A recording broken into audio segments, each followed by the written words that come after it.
So, the Switch 2 has been announced. I mean, we got a reveal trailer, but now we got more information on it. So I'm gonna cover my initial reactions. Well, not initial reactions, my thoughts and feelings on the Switch 2.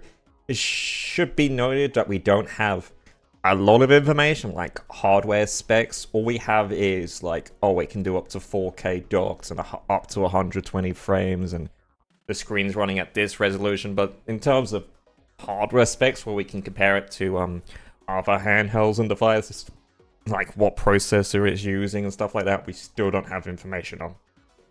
So again, even though we do have more information than we originally had, it's still not enough to go on, and we're not sure on the pricing. I'm seeing like £450, which is about $500, $550, yeah, about $525 floating around. So it's definitely going to be more expensive than the OLED Switch, which is currently roughly around £250.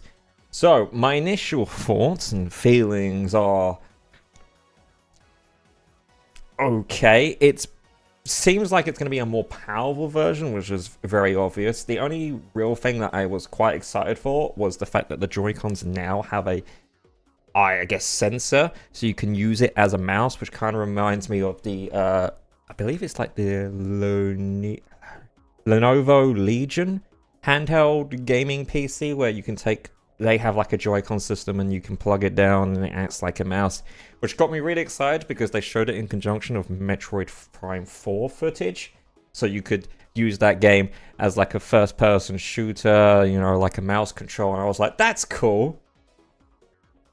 Kind of just wish I could use a mouse. I kind of just wish that this was on PC.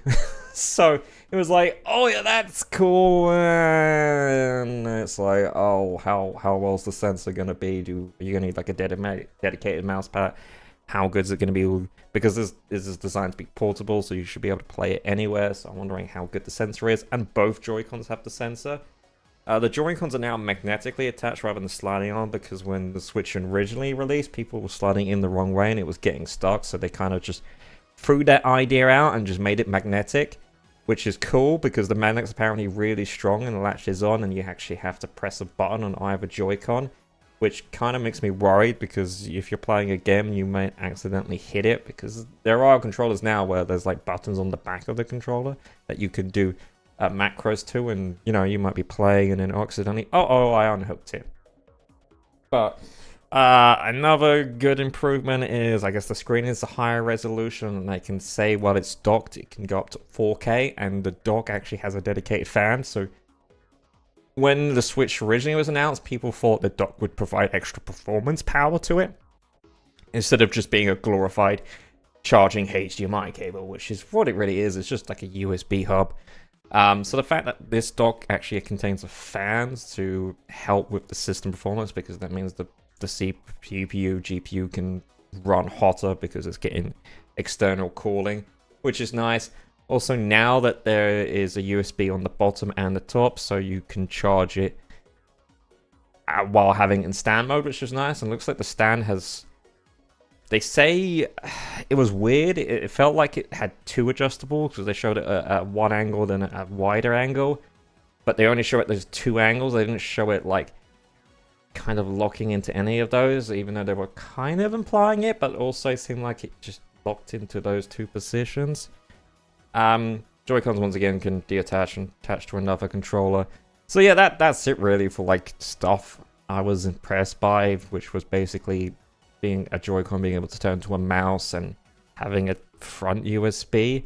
The issue is it's still a very similar design to the Switch. So it's very thin, which they were quite proud of, because it's like a bigger screen, more powerful, but just as narrow, which is cool. But like, the Switch is probably one of the most uncomfortable handhelds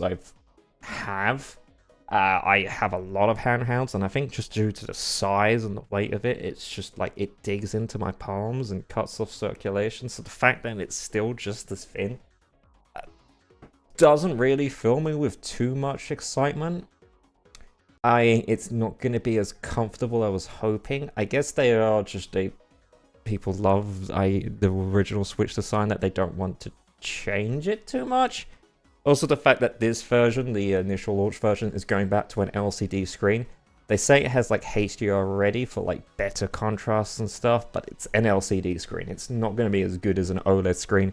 Even like the Switch 2, or the Switch's LCD screen, I've got like the original base version compared to like my Vita's OLED.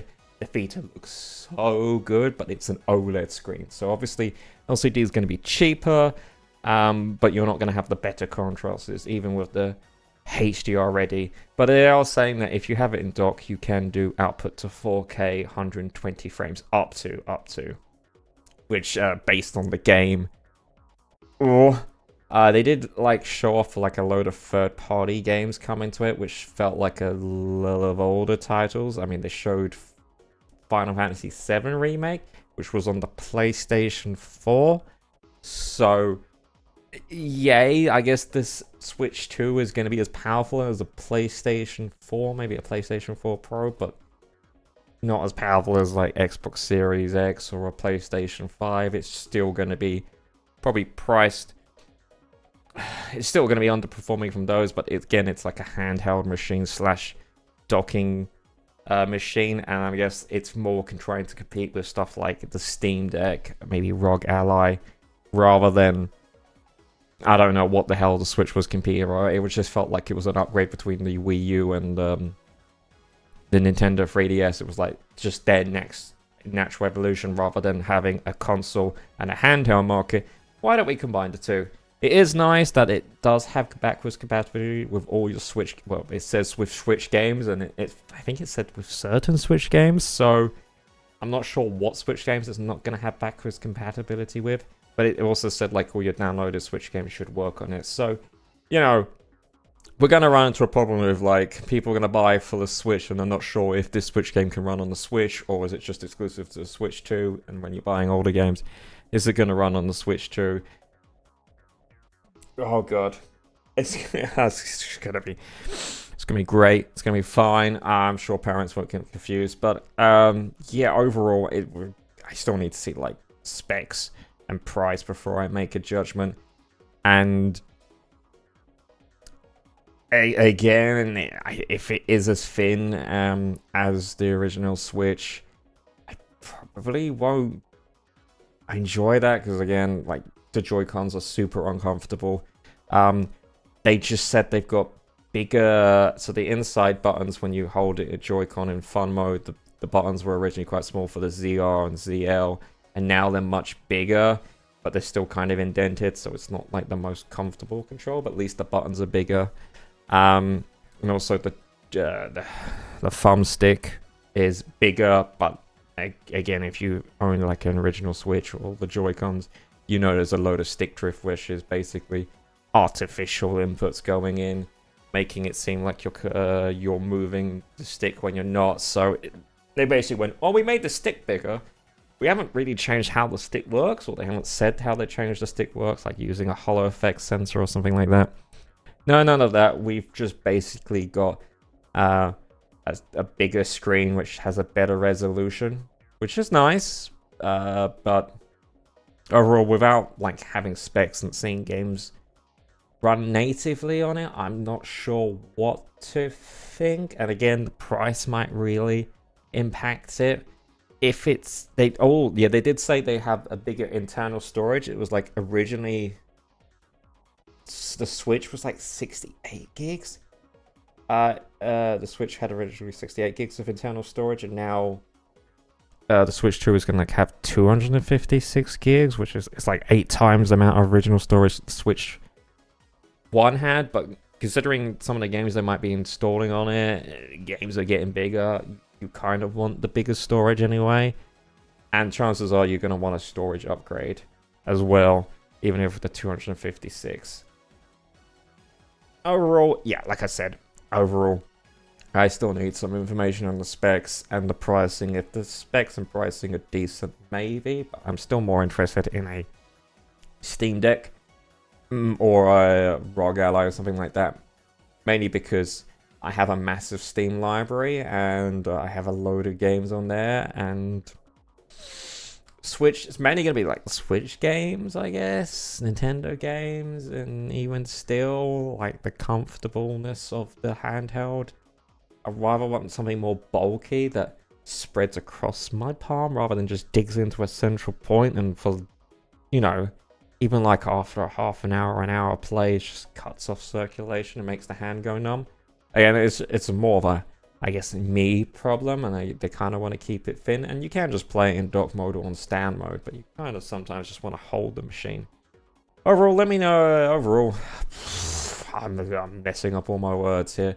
Overall, it's fine, I guess. Again, not a lot of information, and it's saying up to 120 frames and up to 4K. Nice, not even a nicer screen. Technically a high resolution screen, but not technically nicer because it is just LCD. Let me know what your thoughts are in the comment section down below, and I'll see you guys on the next one. Goodbye. Morse. Marvelous. Together on the track. Let's go. Red sus, red sus. Red sus, red sus. Red sus, red sus. Red sus, sus. Red sus, red sus. Red sus, red sus. Red sus, red sus. Red sus, sus.